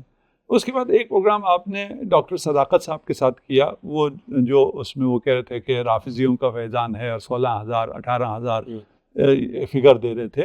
کہ وہاں بھی سوال یہ ہے کہ اس وقت علماء کو ایسی کیا مجبوری پیش آ گئی کہ آج تو وہ رافضیوں کی کوئی بات سننے کو تیار نہیں ہے، ان سے کچھ لینے کے لیے تیار نہیں ہے، ان کی کتابوں کو اپنے کتاب خانوں میں رکھنے کے لیے تیار نہیں ہے. اس وقت ایسا کیا ہو گیا تھا کہ اتنی حدیثیں رافضیوں سے لے لی؟ سوال مجھ سے پوچھا. جی میں آپ بتا دیجئے، میں بھی جواب دے دوں، سب کو ویسے ہی سمجھ میں آ جانا چاہیے اس کا جواب. میں تو یہ سمجھا ہوں حضرت کہ چونکہ باقی سب نے تو منع کیا تھا نا حدیثیں لکھنے کا، تو حدیثیں صرف رافضیوں کے پاس ہی تھی، یعنی ان لوگوں کے پاس جو امام علی کے شیعہ تھے ان کے پاس حدیثیں لکھی ہوئی تھی، باقی کسی کے پاس حدیثیں موجود نہیں تھی. اس لیے جب بعد میں بخاری اور احمد بن حنبل یہ لوگ مجبور ہوئے انہوں نے وہاں سے دین لینے پہ. اس کے علاوہ نہیں تھا نا. تھا ہی نہیں، وجود ہی نہیں تھا. وہی تھا. ٹھیک، تو اس لیے اگر آپ کہتے ہیں کہ فقہ الآل نہیں ہے تو آپ کے پاس بھی فقہ نہیں ہے. اگر آپ کہتے ہیں حدیث اہل بیت کے سلسلے سے نہیں ہے تو آپ کے پاس بھی نہیں ہے. آپ کے پاس جو تھوڑا بہت ہے وہ اسی سرچشمے سے ہے، فیضان روافظ ہے. فیضان روافظ ہے. اب اسی سرچشمے پہ جب آپ کو بلائیں تو آپ کہتے ہیں یہ نہیں ہے. اگر یہ نہیں ہے تو آپ کے پاس تو جو اس میں سے چند قطرے پہنچے ہوئے ہیں وہ کہاں سے ہو گیا؟ آپ کہاں سے معتبر ہو گئے؟ آپ کا سارا اعتبار ادھر سے ہے. صحیح. اچھا یہاں تک تو چلیں، ہماری ناظرین بھی انشاءاللہ دیکھیں گے حضرت. اور میں یہ سمجھتا ہوں کہ ہماری اس مباحثے سے یا اس ٹاک سے، گفتگو سے بہت سارے سوالات ان کے حل ہوئے ہوں گے انشاءاللہ. یا سوالات پیدا ہوئے ہوں گے، نئے سوالات. جیسے میرے ذہن میں ابھی ایک سوال ہی آ رہا ہے کہ اگر ٹھیک ہے اہل بیت کی فقہ ہے اور ہم مان لیتے ہیں صحیح ہے، تو پھر شیعوں میں بھی ہم یہ دیکھتے ہیں کہ یہ لوگ اہل بیت کی تو ڈائریکٹ تو فقہ کی پیروی نہیں کر رہے. یا تو آپ عراق کے مرجع کی پیروی کر رہے ہیں یا ایرانی مرجع کی پیروی کرتے ہیں، تقلید کرتے ہیں نا. اہل البیت تو آج موجود نہیں ہے اس طرح جس طرح اپنی حیات کے ساتھ. تو یہ تو آپ نے اہل بیت کو چھوڑ دیا اور غیر معصوم کے اوپر آ گئے. پھر آپ کیسے کہتے ہیں کہ آپ اہل بیت کی پیروی کر رہے ہیں؟ ہم کسی غیر معصوم کی پیروی نہیں کرتے. یہ تقلید کرنا پیروی نہیں ہے؟ کوئی غیر معصوم کیا ہے، میں یہ کہتا ہوں اس کے منہ پہ دے مارے. تم ہوتے کون؟ جسے میں نے پہلے دوسروں کے لکھا ہے وہ یہاں بھی یہی کہوں گا. اگر اہل بیت ہے تو ہے، نہیں ہے تو آپ کون ہو بھائی؟ آپ کے کہنے پہ چلیں ہم، آپ کی پیروی کریں، ہمیں اس کا کہاں سے حکم ہے؟ یہ جو فقہا جن کی ہم تقلید کرتے ہیں، ہمارے کچھ جاہل کہتے ہیں کہ آپ ہم ائمہ کی تقلید کرتے ہیں. ائمہ کی تقلید نہیں ہوتی، ائمہ کی پیروی ہوتی ہے، ائمہ کی اطاعت ہوتی ہے. مجتہد کی پیروی نہیں ہوتی، مجتہد کی اطاعت نہیں ہوتی، مجتہد کی تقلید ہوتی ہے. صحیح. تقلید گلے میں پھندے ڈالنے کو کہتے ہیں. جن بیچارے جاہلوں کو پتہ نہیں ہے تو وہ کہتے ہیں نا کہ ہم ائمہ کی تقلید کرتے ہیں. یہ تو ہم نے ایک پھندا ان کے گلے میں ڈال دیا کہ بھئی میں بجائے اس کے خود بیٹھ کے اپنی ساری زندگی رائے اہل بیت کو نکالوں، آپ میرے طرف سے نکال دیں اور آپ کی اس بات پہ میں بھروسہ کر لوں گا کہ یہ اہل بیت کی رائے ہے. اور وہ پھندا میں نے آپ کے گلے میں ڈال دیا. کل کو کوئی مشکل ہوگی میں کہوں گا اس نے مجھے کہا تھا یہ اہل بیت کی رائے، میں نے اس پہ اعتماد کیا تھا. اس اعتماد کے بھی پھر وہ ہیں شرائط ہیں. آپ ہر کسی پہ اعتماد نہیں کر سکتے، ہر کسی کے پیچھے نہ نماز پڑھ سکتے نہ ہر کسی کے پیچھے چل سکتے ہیں. اس کو بھی اپنی پوری زندگی کا ایک ٹیسٹ دینا ہوتا ہے، اس کے بعد جا کے وہ مقام افتاء تک پہنچتا ہے. آپ کے احترام کے ساتھ آپ مفتی ہیں جی، آپ فتویٰ دے سکتے ہیں کہ میں آپ سے عمر میں بھی زیادہ ہوں اور عمر میں جتنا زیادہ ہوں اتنا زیادہ میں نے تعلیم حاصل کی ہوئی ہے اور میں نے محنت بھی بہت کی ہوئی ہے، لیکن میں مفتی نہیں ہوں. میں صاحب نظر ہوں، میں نظر رکھتا ہوں، میں درس سے اجتہاد دیتا ہوں، لیکن میں مفتی نہیں ہوں، اس لیے کہ اس جگہ تک پہنچنے میں وقت لگے گا. ہمارے یہاں تو 2 سال ہے حضرت، تو پڑھ لیے اور بس آپ مفتی ہیں. ہاں، تو اگر وہ اعتراض آپ ہم پہ کرتے ہیں تو وہ اعتراض آپ کے اوپر بھی آ گیا ہے نا. تو اس لیے تقلید کا مطلب یہ نہیں ہے کہ ہم کسی غیر معصوم کی پیروی کرتے ہیں. غیر معصوم کی پیروی ہمارے لیے، ہمارے عقیدے کے تحت غیر معصوم کی پیروی آپ کو سیدھا جہنم لے جاتی ہے. اچھا، ہو ہی نہیں سکتا وہ جنت لے جائے. جنت تو وہ جائے نا جو خود جا رہا ہو. جو خود جنت نہیں جا رہا ہو آپ کو جنت کیسے لے جائے گا؟ اچھا حضرت چلیں یہ بات تو سمجھ میں آ گئی. یہ پھر بتائیں کہ آج پھر اہل بیت سے آپ رہنمائی کیسے لیتے ہیں جو آج کے مسائل ہوتے ہیں؟ جیسے آپ کا یہ ماننا ہے کہ امام مہدی علیہ السلام سے وہ، بلکہ شیعہ لوگ ان کو امام زمانہ کہتے ہیں، امام عصر کہا جاتا ہے. تو امام عصر تو سامنے ہونے چاہیے نا جو رہنمائی بھی کرے. تو غائب امام کے ساتھ آپ کا کیسے رابطہ ہے؟ ہم نماز میں سورہ حمد میں خدا سے کیا مانگتے ہیں؟ اللہ ہدایت عطا فرمائے. کیسے دیتے؟ کون سا رابطہ؟ اللہ کے ساتھ. اللہ تو ہمارے شرح کے قریب ہے. ہم قریب نہیں ہیں. یہ ساری تقرب اللہ کے لیے کر رہے ہیں نا. اگر ہم بھی اللہ سے اتنے قریب ہو تو بات تو ختم ہو گئی. ہم تو قریب نہیں، ہم تو بہت دور. اللہ قریب ہے. ہاں یہ قرب وہ نہیں ہے، ہاں مکانی قرب نہیں ہے جو ہم نے ایتھزم کی کچھ ابحاث میں کچھ اشارات کیے.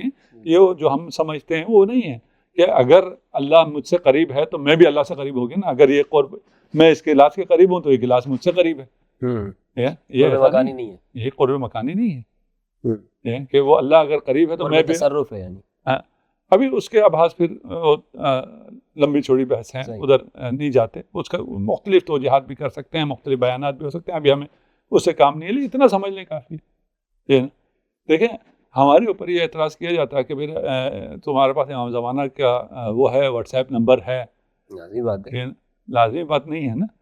کمیونیکیشن مین صرف یہ نہیں ہے جو ہمیں معلوم ہے.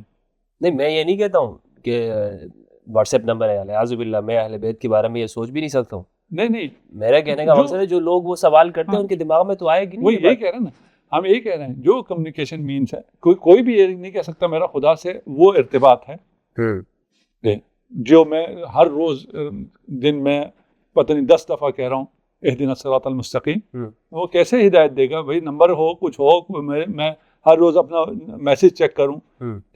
یہ کمیونیکیشن مینس صرف یہ نہیں ہے، اللہ کے پاس اور ہیں.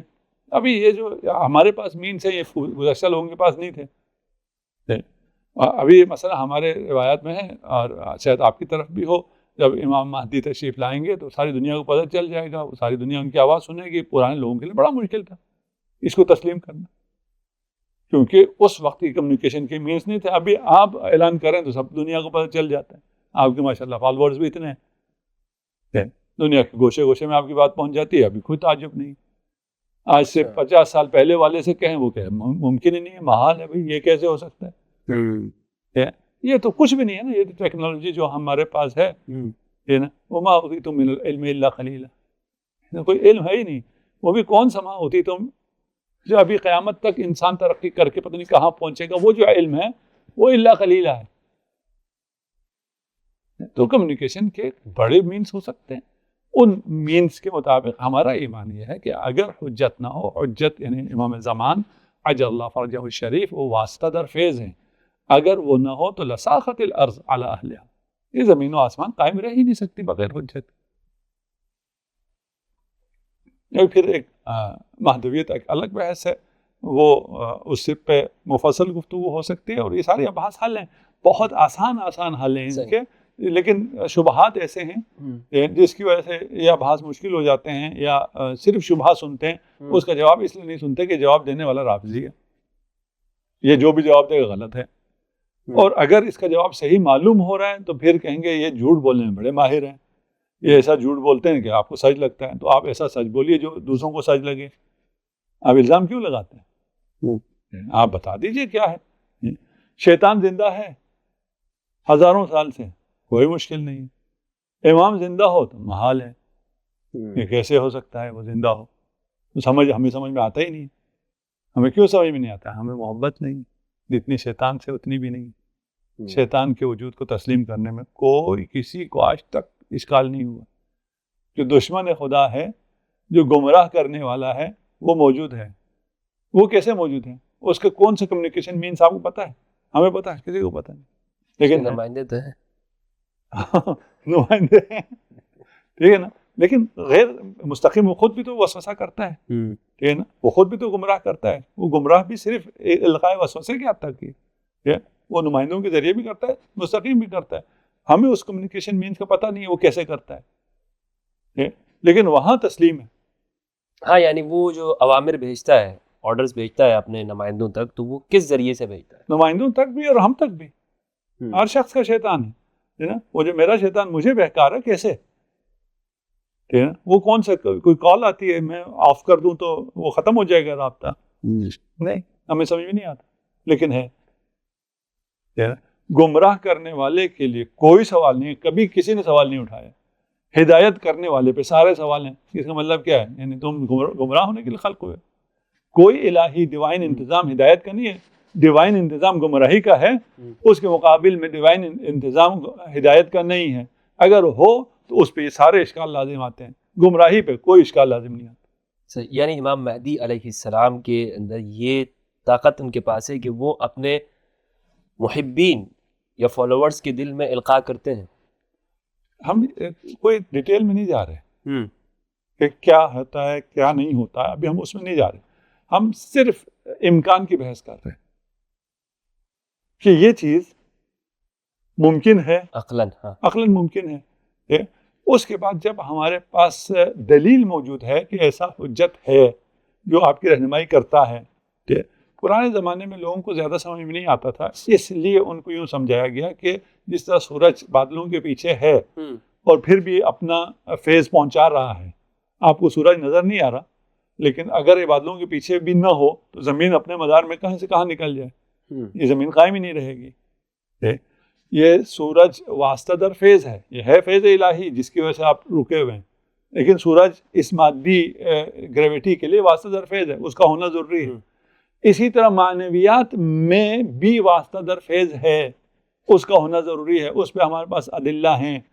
ان ادلہ پہ یہ جو اعتراضات کیے جاتے ہیں، یہ تو ایسے اعتراضات ہیں جن کو سننا بھی نہیں چاہیے، ارزش وہ اتنی اہمیت بھی نہیں ہے کہ اس کو سنا جائے اور اس کو جواب دیا جائے۔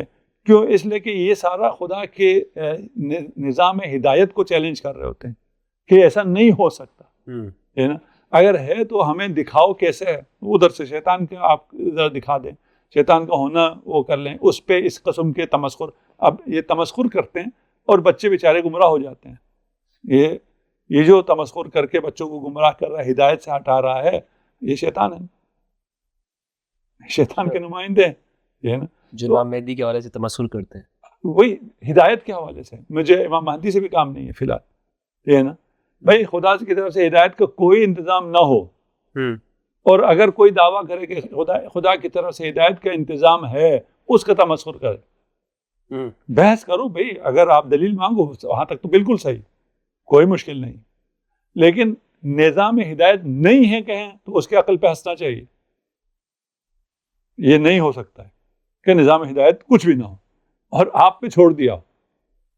آپ نے حشر کیا کیا ہے؟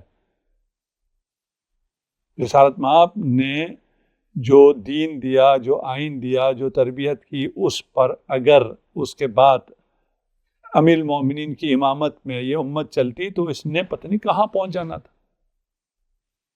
ابھی جو اس حال ہے یہ کس وجہ سے ہے؟ یہ اسی انحراف کی وجہ سے، وہی انحراف ہے، چھوٹا سا انحراف ہے۔ اس وقت کے مسلمانوں کو بھی یہ خیال تھا ہم نماز تو پڑھ رہے ہیں، روزہ تو رکھ رہے ہیں، سارے عبادت تو کر رہے ہیں، اس سے کیا فرق پڑتا ہے تھوڑا سا انحراف۔ میں مثال یہ دیتا ہوں، یہاں سے اگر فلائٹ ٹیک آف کرے، لاہور جانا ہو، یہاں سے 1 ڈگری اس کو اگر ہلا دیں تو وہ دہلی پہنچ جائے گا، لاہور نہیں پہنچے گا۔ ایک تھوڑا سا تو کیا تھا، باقی سب تو میں کر رہا ہوں۔ تو وہ اصل رسول سے جو ہلا ہے تو پھر وہیں سے ہم سب ایسے رسول، ہم اس سے ادھر ادھر کی کوئی بات سننے کو تیار ہی نہیں۔ ہم کہہ رہے ہیں جو کچھ ہے اثر رسول میں، وہاں تک ہم وہاں کی بات کرو، سارے مسائل حل ہیں۔ وہاں سے کہیں اور لے جاتے ہو ہمیں اس کی۔ بس حضرت آخری میرا سوال ہے وہ یہ کہ چونکہ امام مہدی علیہ السلام سے متعلق گفتگو چل رہی ہے تو بس اتنا بتا دیجیے کہ کیا کوئی خاص وقت مقرر ہے امام مہدی کے حوالے سے؟ کیونکہ ہم یہ دیکھتے ہیں کہ آئے روز لوگ جو ہے وہ پاکستان میں بھی، دنیا بھر میں لوگ یہ کہتے ہیں میں امام مہدی ہوں، تو کیا کرائیٹیریا ہے اس کا؟ دیکھیے، وقت ظہور کا معین نہیں ہے، علائم ظہور ہیں، علائم ظہور میں بھی کچھ حتمی ہیں، کچھ حتمی نہیں ہیں۔ پھر ایک اور بحث یہاں آ جاتی ہے بدا کی، جو ہم پہ الزام ہے کہ یہ بدا کے قائل ہیں اور یہ بہت بری چیز ہے۔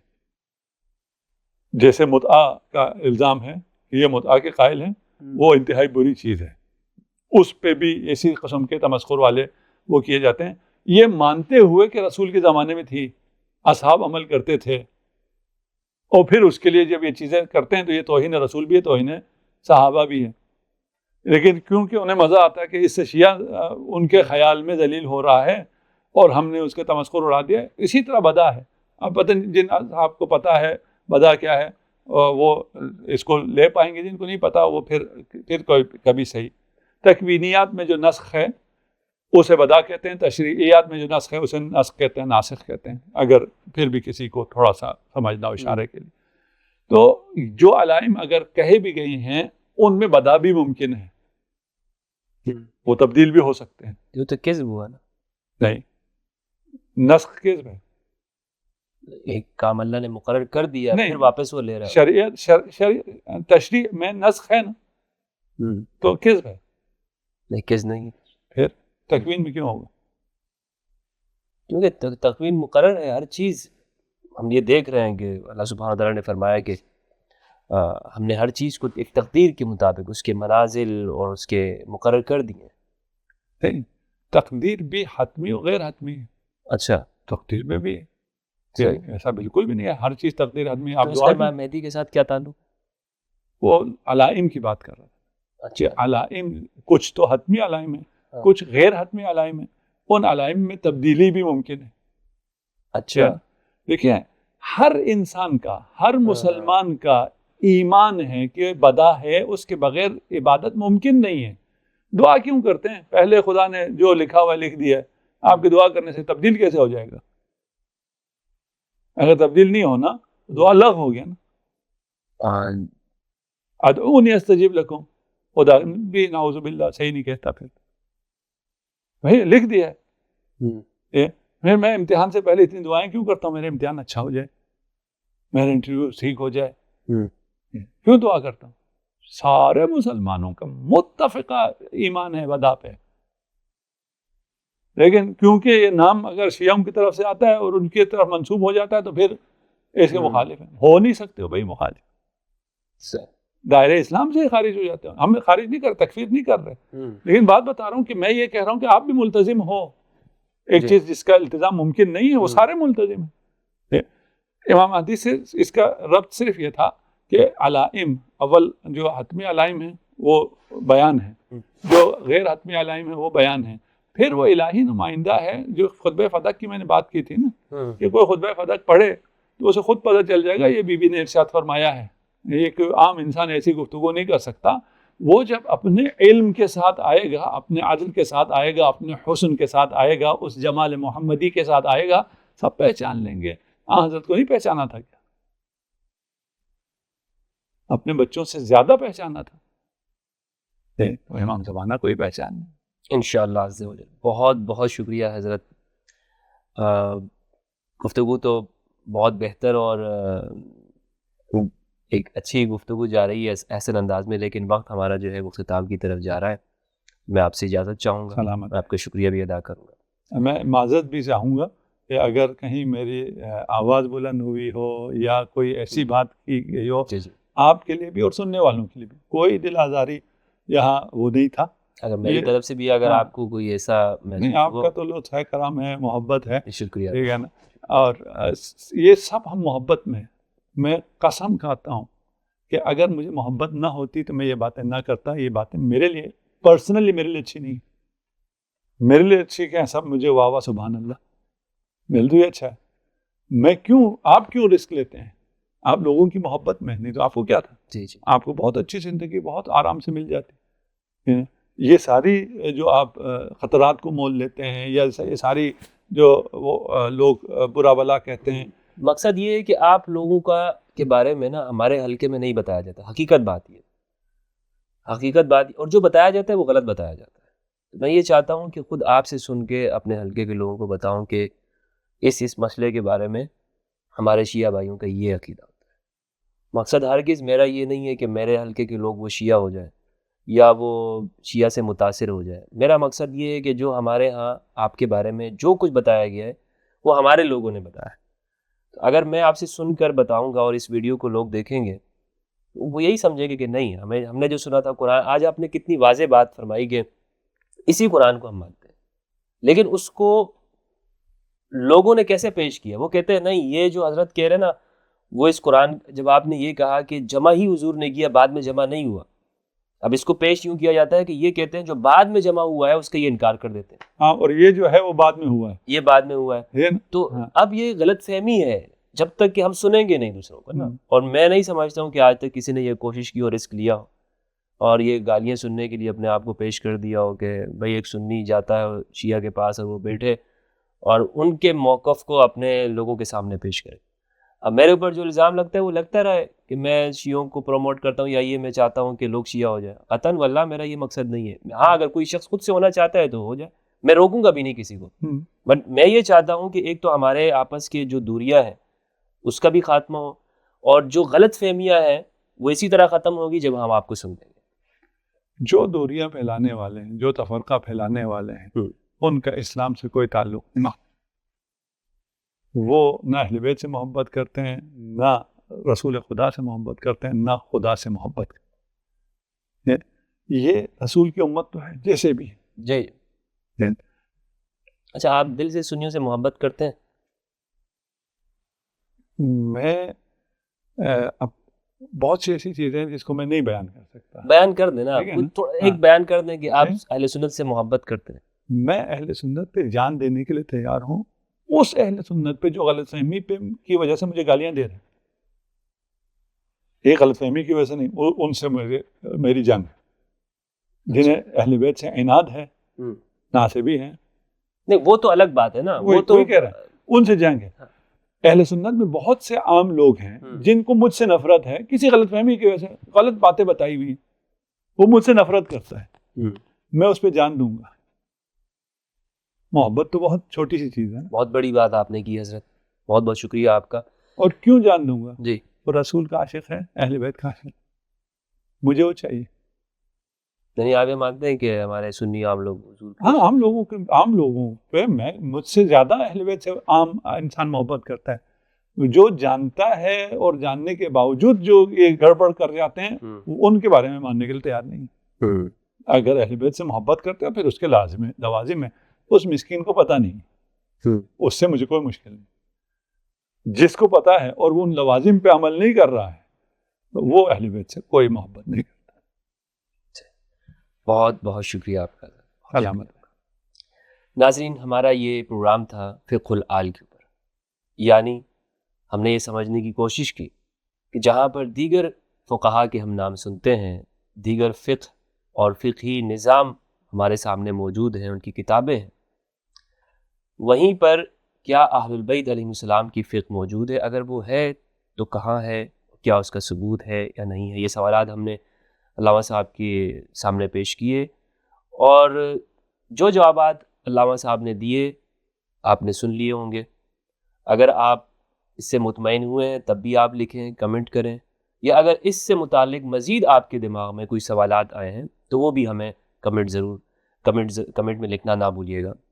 اللہ سبحانہ و تعالیٰ سے دعا ہے کہ پروردگار ہم سب کو قرآن مجید میں تدبر کرنے اور اہل البیت علیہ السلام کی معرفت عطا فرمائے, اور اس ملک پاکستان کو, وطن عزیز کو امن, سکون, محبت اور بھائی چارے کا گہوارہ بنائے کہ ہم ایک دوسرے کے پاس بیٹھیں, اور جو ہماری غلط فہمیاں ہیں فرقہ وارانہ طور پر ہم نے ایک دوسرے کے لیے پال رکھی ہیں, اس کا خاتمہ ہو, ہم قریب ہوں, تاکہ امت مسلمہ سنی شیعہ شرق تا غرب وہ ایک ہو جائے, اور تمام عالم اسلام جب وہ متحد ہو جائے گا تو انشاءاللہ عز و جل پوری دنیا کے اندر مسلمانوں کا بول بالا ہوگا, عالم اسلام کا بول بالا ہوگا.